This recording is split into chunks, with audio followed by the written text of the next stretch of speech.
Questão 16. No Brasil, a partir dos anos 1980, observa-se a emergência de debates envolvendo demandas memoriais manifestas por diferentes grupos. De um lado, estão aquelas relativas às memórias da violência de Estado perpetrada contra populações indígenas e negras, cujas raízes remontam ao início da colonização. De outro, aquelas relativas às memórias da repressão oficial ocorrida durante a ditadura civil-militar, 1964 a 1985. Esses debates atualizaram a reflexão sobre as relações entre história e memória e levaram a um questionamento das ações do Estado no sentido de administrar os passados sensíveis. No caso brasileiro, evidencia-se uma preocupação em tornar o passado conhecido. Esse desejo de lembrança manifesta-se principalmente por meio da seguinte ação. Podemos perceber no texto da questão uma referência a dois grupos que sofreram repressão oficial do Estado. O primeiro grupo, representado pelas populações indígenas e negras, e o segundo grupo, representado por aqueles que eram contra a ditadura civil-militar, ou pelo menos que eram vistos como sendo contrários a esse regime. Diante disso, eu faço o seguinte questionamento. Se o Estado foi responsável por imprimir essa repressão no que diz respeito a esses dois grupos, repressão essa amplamente reprovável, tomando por base os paradigmas atuais, até porque se considerarmos a época do Brasil colônia, antes do século XX, do século XIX, século XVIII, período em que a escravidão era vista como algo comum, mas nos padrões de hoje, considerando os paradigmas de hoje, essa repressão a essas minorias, tanto no que diz respeito aos índios quanto aos negros, é totalmente reprovável, assim como a repressão que ocorreu durante a ditadura civil-militar.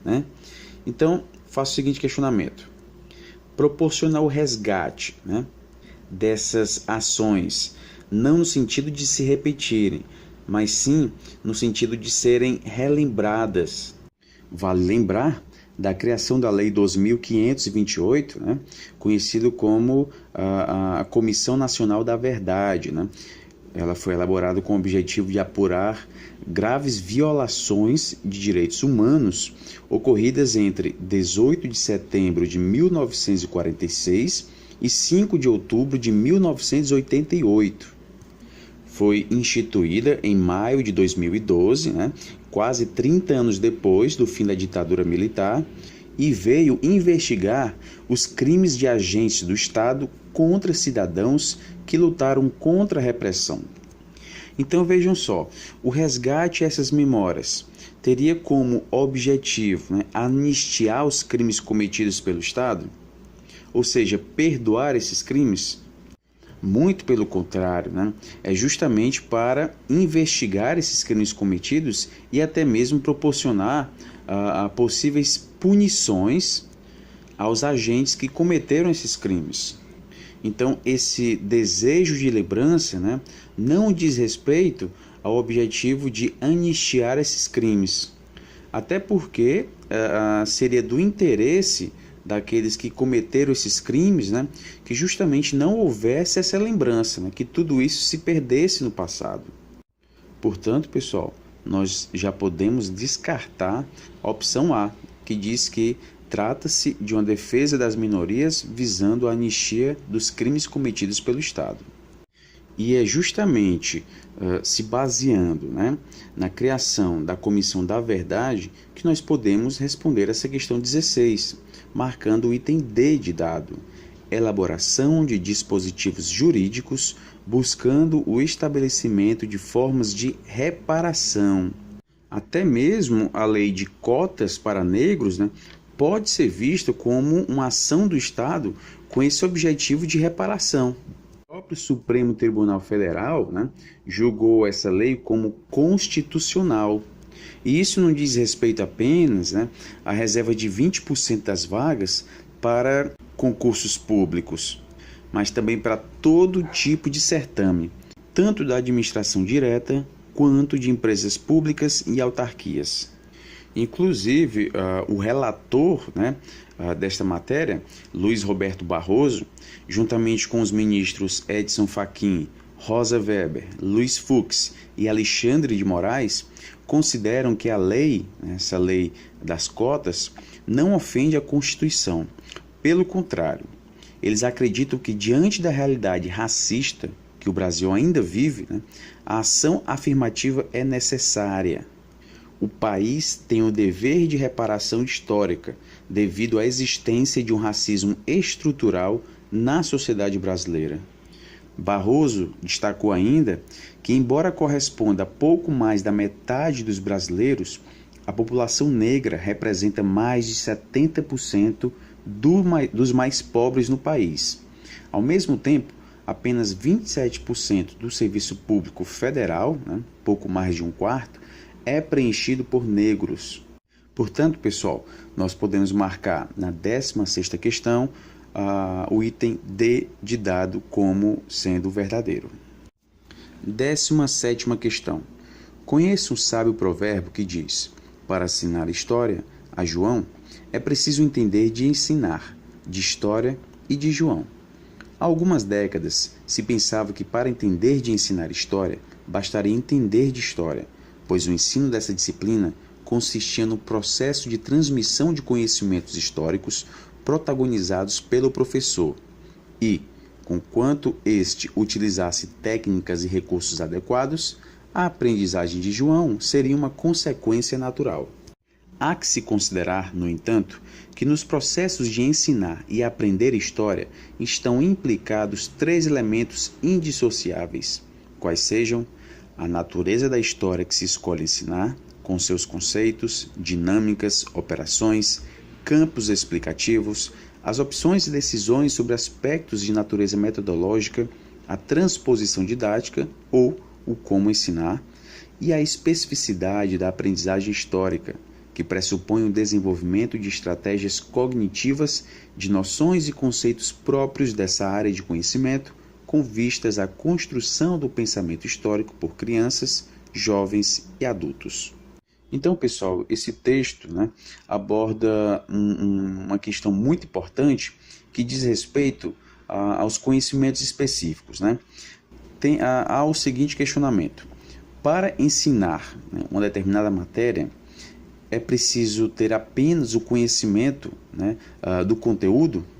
Ou seja, para ensinar matemática, é preciso apenas conhecer matemática? Para ensinar português, é preciso apenas conhecer português? Para ensinar história, é necessário apenas conhecer a história? Logicamente não, né? São necessários outros saberes para se ensinar. O conhecimento do conteúdo não basta, né, para que o processo de ensino-aprendizagem ocorra de forma satisfatória.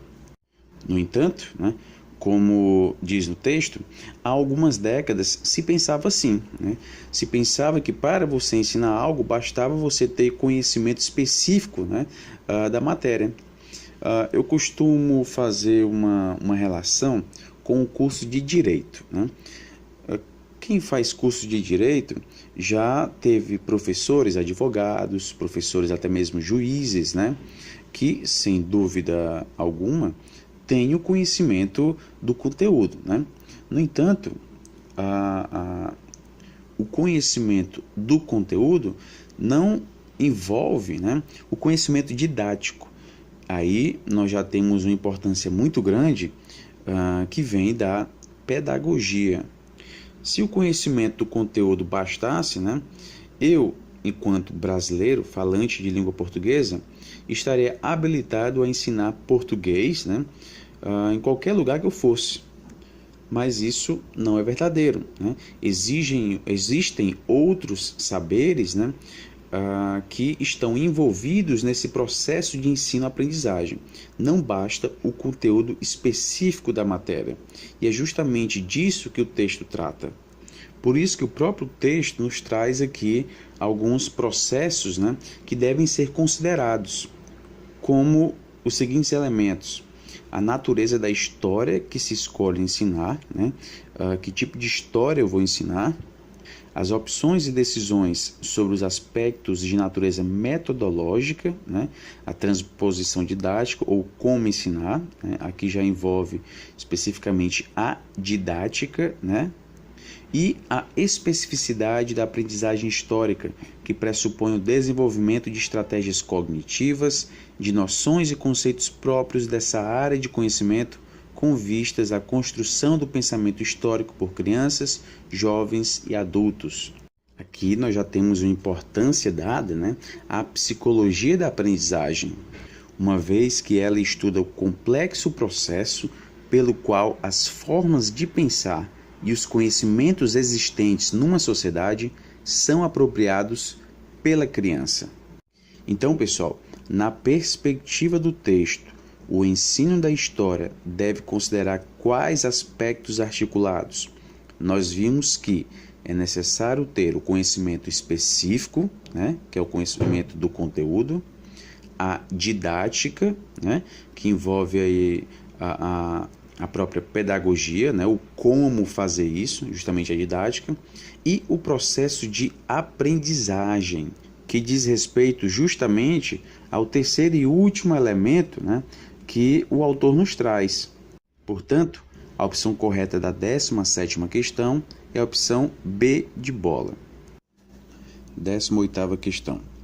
Em aulas de história, os professores utilizam várias estratégias argumentativas visando a possibilitar a compreensão dos alunos sobre o que está sendo ensinado.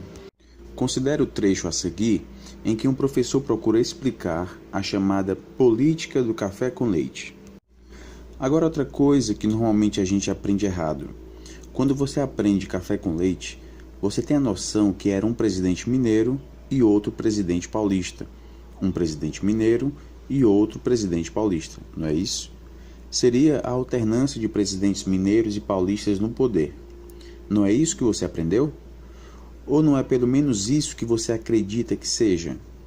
Gente, café com leite não é isso. O que é café com leite? Café com leite é um acordo entre as elites que vão estar dominando o poder, Minas e São Paulo. Mas eles indicam o presidente. Não necessariamente esse presidente é um mineiro ou um paulista. Você vai ter, na verdade, a alternância de indicações das elites. Então, pessoal, trata-se de uma questão que envolve, né, a utilização de uma estratégia argumentativa. Veremos aqui 5 estratégias argumentativas. Posteriormente, a gente vai marcar a opção que condiz com a estratégia utilizada pelo professor. A primeira estratégia argumentativa que a gente pode destacar aqui é aquela que diz respeito à lógica. Essa estratégia argumentativa é baseada na defesa de um ponto de vista, né, explicando os motivos que levaram você a se posicionar daquela forma. Dessa forma, argumentar é dizer o porquê, né, falar dos motivos que sustentam a sua tese. Vale lembrar que a própria palavra argumentativo, né, argumento, tem a sua raiz do grego, argo, né, que significa aquilo que faz brilhar, né, aquilo que cintila, que faz brilhar. Então, o argumento é justamente aquilo que vai fazer a sua tese brilhar, né, vai destacar a sua tese, vai sustentar a sua tese.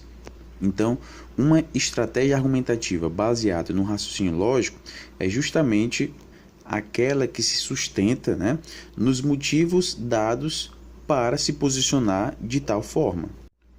A segunda estratégia que nós destacamos aqui é a argumentação por exemplificação. Dessa forma, né, aquilo que vai destacar a sua tese é justamente um exemplo que vai mostrar que a sua tese é verdadeira. Então vejam que na estratégia argumentativa, né, utilizando a lógica, traz uma importância muito grande aos motivos, né? Por que aquela tese deve ser defendida? Daí vem o motivo. Já nessa outra estratégia argumentativa baseada na exemplificação, né? Utilizam-se exemplos para mostrar que aquela tese deve ser aceita. A terceira estratégia argumentativa é aquela baseada em provas concretas, né? Em dados estatísticos. Para provar o que se diz, né, são utilizados os dados estatísticos, desde que, claro, né, sejam fruto de pesquisas feitas por órgãos de reconhecimento público. A quarta estratégia é aquela baseada no testemunho de autoridade, é chamada argumento de autoridade. E claro, se você tem uma tese e você cita estudiosos sobre o assunto, né, que defendem também a sua tese, isso é um argumento de autoridade, né? Alguém que já é amplamente conhecido, né, no que diz respeito ao tema que você está trabalhando, né? Então, e quando você faz uma citação dessa autoridade, você está utilizando um argumento de autoridade. E nos textos da esfera acadêmica, né, é muito frequente a gente respaldar uma tese nossa utilizando-se de autores já conhecidos. E a quinta e última estratégia argumentativa é a chamada argumentação por contra-argumentação, que acontece justamente quando você vai defender a sua tese. Você acaba citando visões diferentes, né, da sua tese, visões contrárias à sua tese, para depois se contrapor a essas visões, utilizando os chamados, né, contra-argumentos. E claro, é preciso a gente ter cuidado quando for refutar, né, esses argumentos, ou seja, quando a gente for utilizar a contra-argumentação, para não ficar algo tão acentuado, né, que acabe levando para o lado pessoal. E quando a gente trabalha com textos acadêmicos, né, de pesquisas, por exemplo, não é interessante que o nosso leitor, né, veja essa nossa prática como uma prática pessoal, né? Portanto, é sempre importante a gente refutar com consistência. Pois bem, em relação às opções, né, que nos foram disponibilizadas, a gente percebe bem que não se trata da lógica, né, uma vez que não há uma relação de causa e consequência. O professor explica a política do café com leite, né, não nesse viés, né, da causa e consequência. Ele também não retira esses argumentos de dados estatísticos, né? Daí também por que não marcar a opção C, comprovação. Ele também não cita exemplos. Ele simplesmente diz o que foi a política do café com leite. E esse dito, né, é um dito de autoridade. É ele que está falando, ele enquanto professor, ele enquanto um estudioso da área. Percebe-se que ele não faz citação de outros pesquisadores. Ele utiliza o próprio papel social de professor de história, né, para respaldar aquilo que está sendo dito. Portanto, a estratégia argumentativa utilizada por ele foi a da autoridade, devendo ser marcado aí o item B de bola. 19ª questão. Os parâmetros curriculares nacionais, PCN, dos anos finais do ensino fundamental, definem a pluralidade cultural como um tema transversal. O objetivo é estimular a convivência entre tradições e práticas culturais diferenciadas, educando para a tolerância e o respeito às diversidades, sejam culturais, linguísticas, etnorraciais, regionais ou religiosas. Tolerância e respeito que servem de base para a afirmação de direitos humanos fundamentais, bem como para a defesa da cidadania. A noção de pluralidade cultural, presente nos PCN, fundamenta-se no multiculturalismo. O aspecto do multiculturalismo, utilizado como referência para explicar as relações sociais brasileiras nas últimas décadas, é: em relação a esse tema, estou disponibilizando para vocês o PDF, né, da obra Multiculturalismo, Diferenças Culturais e Práticas Pedagógicas, de Antônio Flávio Moreira e Vera Maria Candal. Um livro bem interessante, né? Que socializa várias discussões em torno de questões referentes à identidade, raça, gênero, religião, cultura juvenil, né? E sendo que todos esses textos possuem uma preocupação muito grande, né, com a abordagem desses temas na escola, como eles estão presentes no currículo, ou seja, a interação desses temas com a prática pedagógica. Vale lembrar que quando a gente fala de mistura de culturas, né, ou multiculturalismo, a gente não faz referência apenas ao aspecto racial, né? Durante muito tempo, as pesquisas na área da antropologia estudavam as diferenças, né, entre os povos, tomando por base meramente questões biológicas, né? Ou seja, a questão da cor, né? No entanto, com o desenvolvimento das pesquisas na área da antropologia cultural, as diferenças entre os povos, no lugar de serem vistas como meramente biológicas, né, passaram a ser vistas como uma questão de diferença cultural. Então, os povos eram diferentes não por conta da etnia, né, mas sim por conta da própria cultura.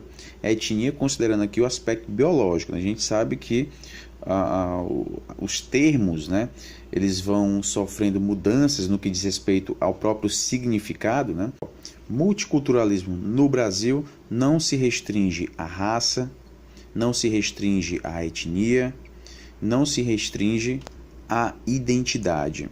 Então, pessoal, o aspecto do multiculturalismo, né, utilizado como referência para explicar as relações sociais brasileiras nas últimas décadas, né, é o elogio à diferença.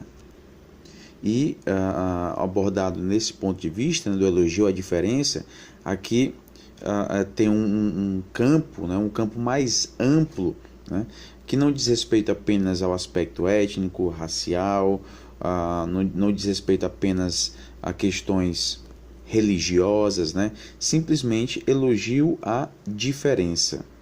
E isso, de fato, né, é um campo muito mais amplo do que aqueles que constam nas outras opções. Portanto, a opção correta a ser marcada na 19ª questão é a opção B de bola. 20ª questão.